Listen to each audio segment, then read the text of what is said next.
Hi, I just wanted to jump on and share a little bit more about the 5-day Yoga Foundations training that's part of the 200-hour yoga teacher training offered with Lisa Greenbaum Yoga and Wellness, which is my education company.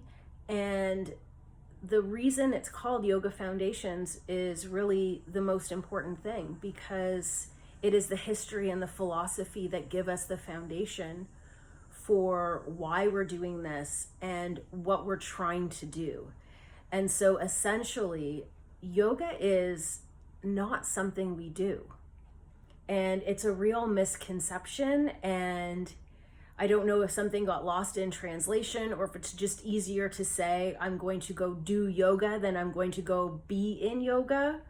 But yoga is a state of mind. It's a state of being. Yoga is what happens when that mental mind chatter, and we all know what that is, that ongoing hamster wheel of thought, finally stops. When we're able to be very present and experience stillness. And everything else that we're doing in yoga is really to get to that place. And so this is really how the course begins.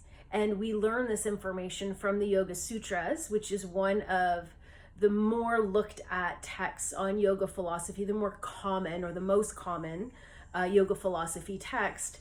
And the reason it is so loved and has really stood the test of time, we're talking about 4,500 years, is that it really offers a linear framework around our practice. And this is really where the 8 limbs of yoga came from.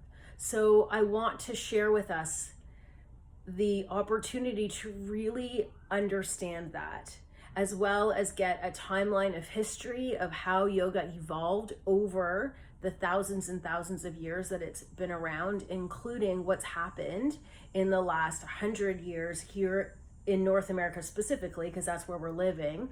But as yoga started to move out of India and into the more westernized world, and some of the positives that happened with that, but also a lot of the things that were lost, including this misconception that we do yoga instead of we are yoga. So Yoga Foundations is a 5-day theory-based training. As I mentioned, we're going to understand and learn the history and philosophy of yoga. You're also going to get an intro to Sanskrit and understand, learn root words around from the Sanskrit language as they apply to our asana and poses, the 8 limbs of yoga, and a lot of common words that we will see in the text as we study. And along with that, we will definitely have some time for meditation, because we want to have the opportunity to experience yoga while we're learning about yoga and learning about the experience. So I hope that you will join us for Yoga Foundations. In-person trainings are available right now in Toronto and Ottawa. There is also a hybrid option. For more information on that, please reach out.